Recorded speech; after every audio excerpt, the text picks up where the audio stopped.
Hello people, this is Mike and welcome to F2F Tech.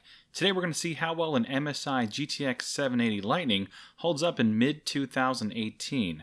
Now all 780s come equipped with 2304 CUDA cores with 192 TMUs and 48 ROPs. Now this card has 3GB of VRAM and a 384-bit memory bus. Now the 780 Lightning was released 3 months after NVIDIA released their GTX 780. Now this card had a launch price of around $750 US, which was about $100 more than a reference GTX 780 at the time. Now the Lightning version comes with a beefy tri-fan cooler, robust power delivery, and potent out-of-the-box boost clocks. Now all of these attributes are quite the improvement over the reference version of the GTX 780.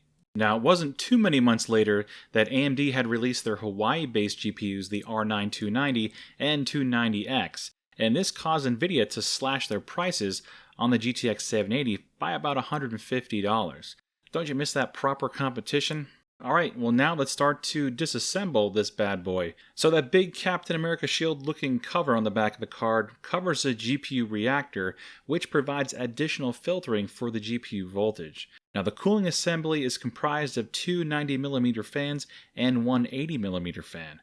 Now underneath those fans are 7 8mm heat pipes and a nickel base plate. Now in total this cooler is supposed to dissipate up to 550 watts of heat, and that's pretty impressive. Now the fans also have independent fan control, which allows them to spin at variable speeds to help cool different areas of the card. Now when it comes to phases, this card is marketed to have 20 in total. It's a bit more complicated, so you might want to check out the Buildzoids video above if you're interested in learning more about the card's power delivery.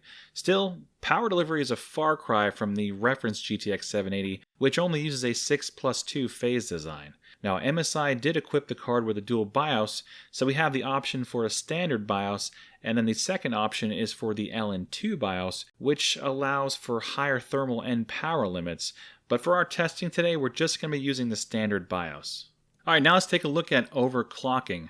Now the Lightning's boost frequency is listed at 1033 MHz, but as long as this GPU is fully being utilized, this card will boost up to 1124 MHz out of the box, and it stays there.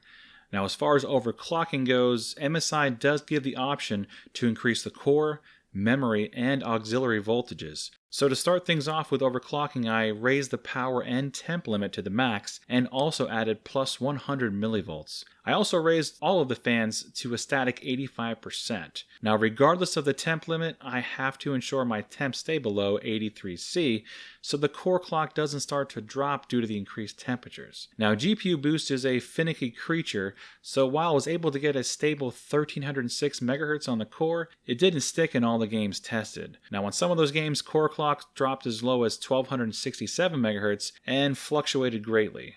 Now this can be remedied by using a modded BIOS like the Skynet BIOS, which removes GPU boost entirely. Now as far as memory is concerned, I was only able to get 1650 MHz, and I even tried to increase the memory voltage, but it doesn't change anything. Now it's a pretty mediocre memory overclock, as most Hynix and Samsung modules have no issues hitting 100 to 200 MHz more. Now another neat feature if you're using MSI Afterburner, with the Lightning you're able to monitor the VRM, VRAM, and PCB temperatures. Now this especially comes in handy when you're doing some extreme overclocking.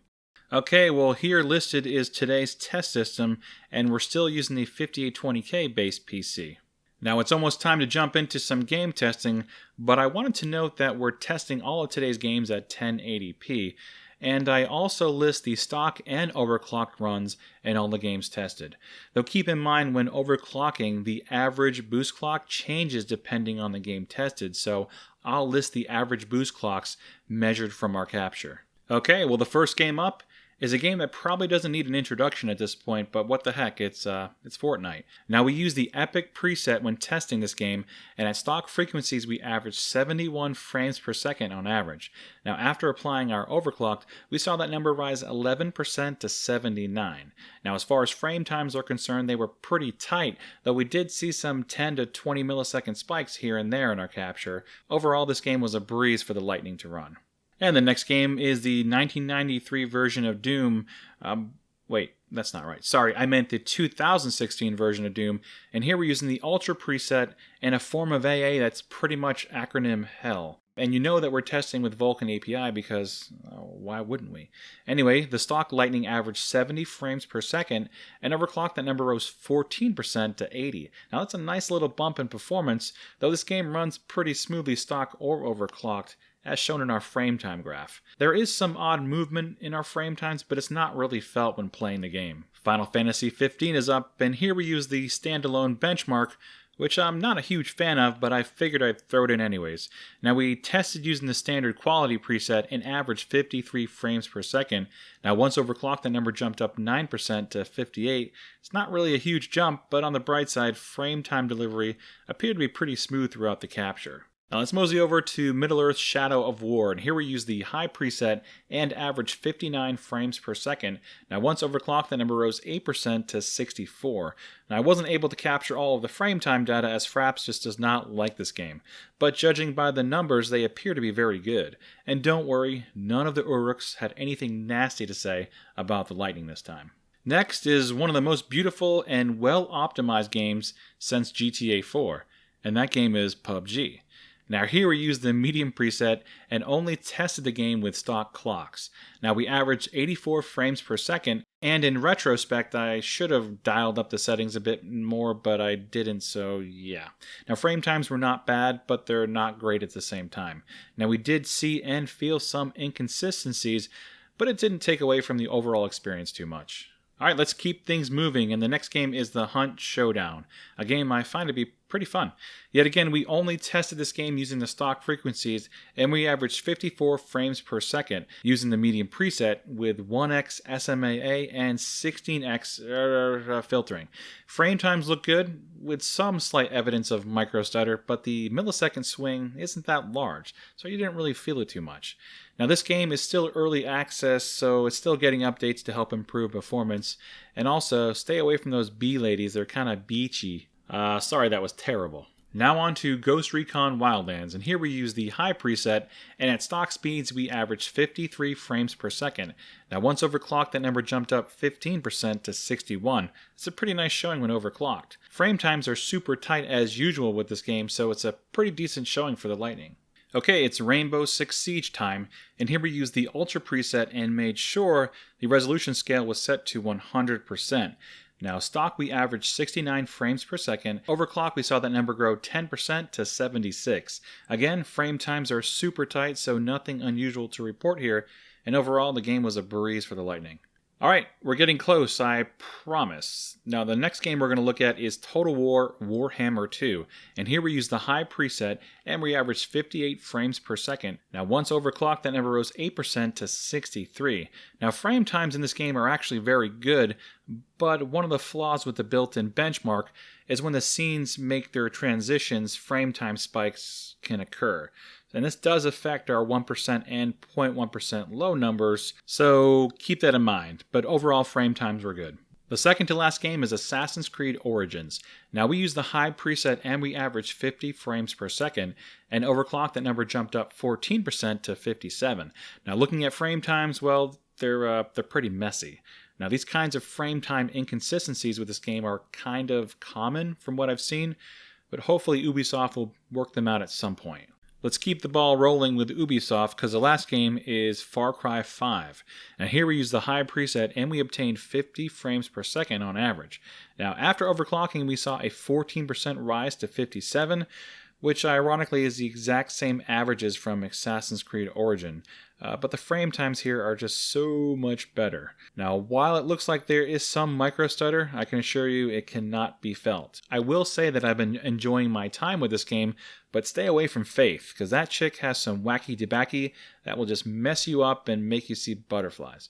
Now it's time to take a look at synthetics, and first up is the Unigine Superposition, which sounds like something just wrong. Anyways, using the 1080p medium setting preset, at stock speeds we saw the Lightning achieve 7,598.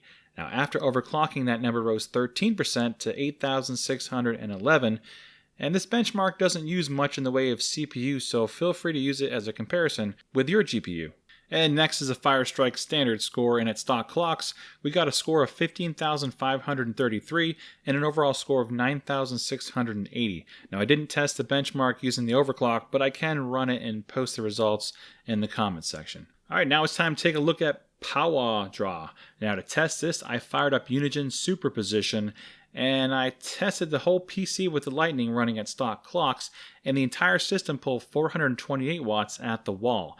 Now after dialing in our overclock, that number jumped up 8% to 465, which isn't too bad considering, but keep in mind this overclock 5820K is kind of piggish too. Now let's jump over to GPU temps, and again I use Unigine Superposition. Now with an ambient temp of 25C, the stock clock Lightning maxed out at 75C with the fan speed set to auto. Now at the auto setting, the fan speed stabilized at about 49%. When overclocking, I set the fan speed to 85%, and the GPU temp stabilized at 72C. Now I didn't record VRM or VRAM temps, but with past testing, VRM temps have always been amazing, well under 70C, even with 1.4 volts applied. Now speaking of all those volts, I have installed an all-in-one liquid cooler on this card using the NZXT G10 bracket in the past.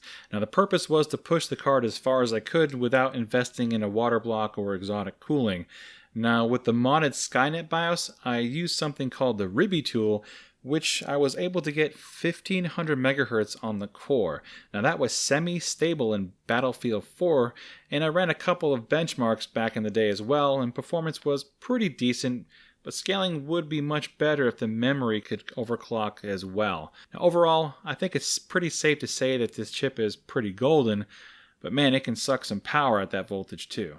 Alright, it's time to wrap things up. So performance at 1080p, I think it's still pretty good. You can also see the overclocking. We saw a jump anywhere from 8 to 14%, about 8% when the card was hovering in the mid 1200 megahertz range, and around 14 when it was reaching near that full 1300 megahertz boost. Now also note that most reference GTX 780s, they won't even boost to 1 GHz in stock configuration, so keep that in mind when looking at these results. Now the Lightning is obviously a still very viable card at 1080p, but its power consumption is much higher versus a similar performing GTX 1060 3GB.